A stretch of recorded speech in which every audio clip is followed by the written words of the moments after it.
Selamat malam Bapak Ibu Saudara sekalian dimanapun berada. Pada malam ini berjumpa kembali kita dalam acara Renungan Malam hari Senin tanggal 12 April 2021.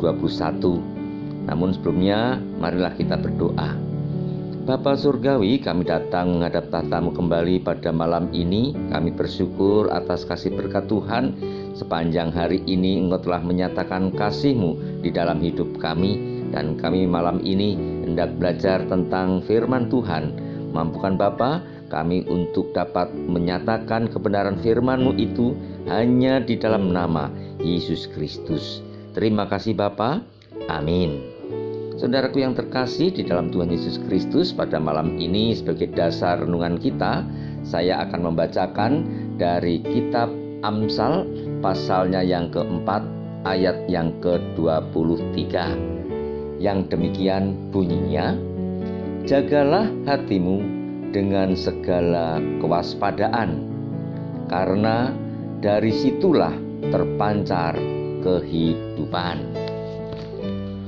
Saudaraku yang terkasih di dalam Tuhan Yesus Kristus, sebagaimana di dalam kehidupan ini kita tentunya harus selalu mampu untuk menjaga hati kita, perbuatan kita di dalam kehidupan ini agar menunjukkan sikap sebagai anak-anak Allah. Pada malam ini Bapak Ibu Saudara sekalian, sebelum saya lebih jauh menjelaskan firman Tuhan, saya akan menyampaikan cerita. Ada sebuah cerita yang mengisahkan dua orang ibu yang sedang berbelanja di sebuah toko pakaian. Mereka ingin membeli baju. Namun Bapak Ibu Saudara sekalian, sang pemilik toko pada saat itu sedang mengalami bad mood, sehingga ketika melayani mereka berdua kurang begitu berkenan.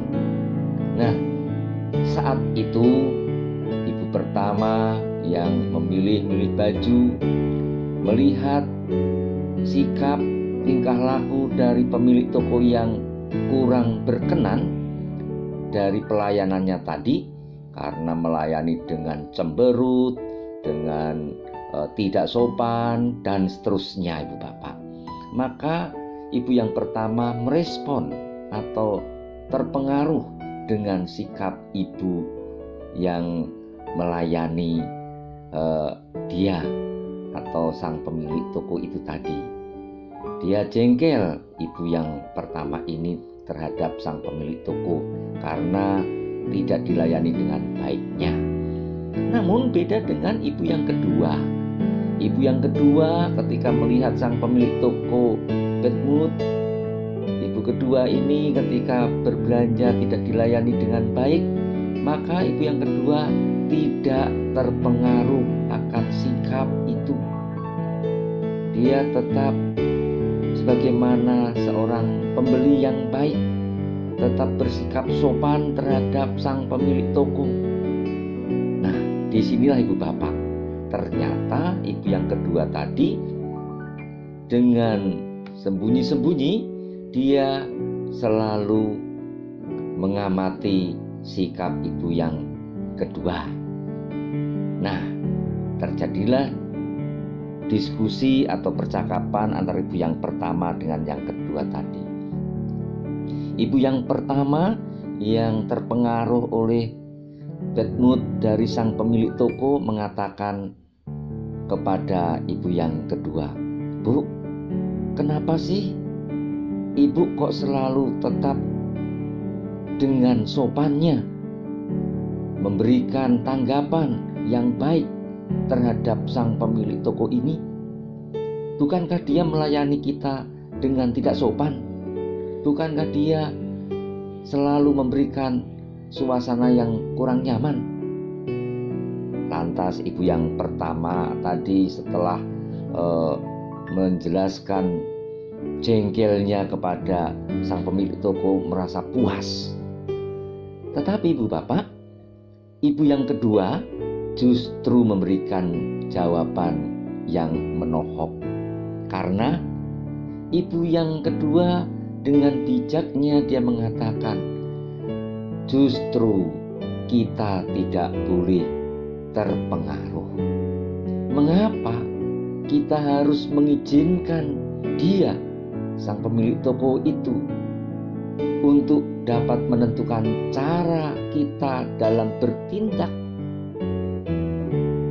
Saudaraku yang terkasih di dalam Tuhan Yesus Kristus, itulah perbincangan dari kedua pembeli tadi, ibu yang pertama dan kedua. Hal ini, Bu Bapak yang terkasih di dalam Tuhan Yesus Kristus, mungkin terjadi juga dalam kehidupan kita.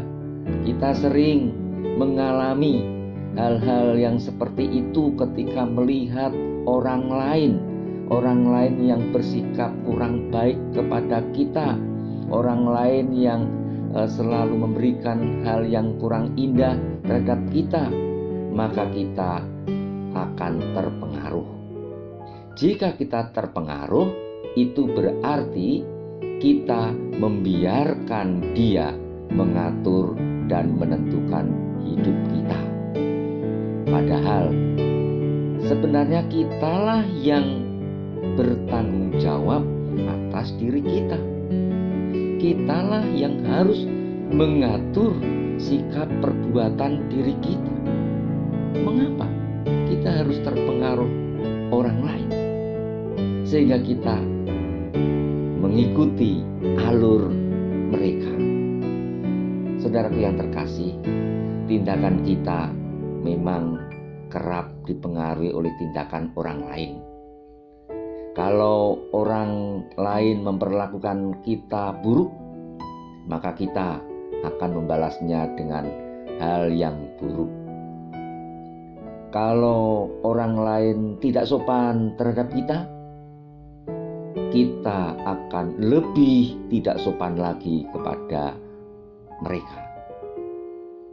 Kalau orang kikir pada kita, kita juga dapat berubah menjadi orang yang kikir. Nah, saudaraku yang terkasih, itu yang sering kita lihat dalam hidup ini. Sekali lagi, ini berarti tindakan kita dipengaruhi oleh tindakan orang lain. Amsal pasal 4 ayat yang ke-23 tadi mengajarkan kepada kita, jagalah suasana hati kita sendiri. Jangan membiarkan sikap buruk orang lain menentukan cara kita bertindak. Karena kita yang bertanggung jawab atas hidup kita, bukan orang lain. Sekali lagi, di akhir renungan saya ini, saya akan bacakan ulang dari Amsal pasalnya yang ke-4 ayat yang ke-23. Jagalah hatimu dengan segala kewaspadaan, karena dari situlah terpancar kehidupan. Mari kita selalu menjaga hati kita, selalu bersikap sesuai dengan kehendak Tuhan. Jangan sampai orang lain mempengaruhi dan kita terpengaruh dengannya. Tuhan memberkati kita. Amin.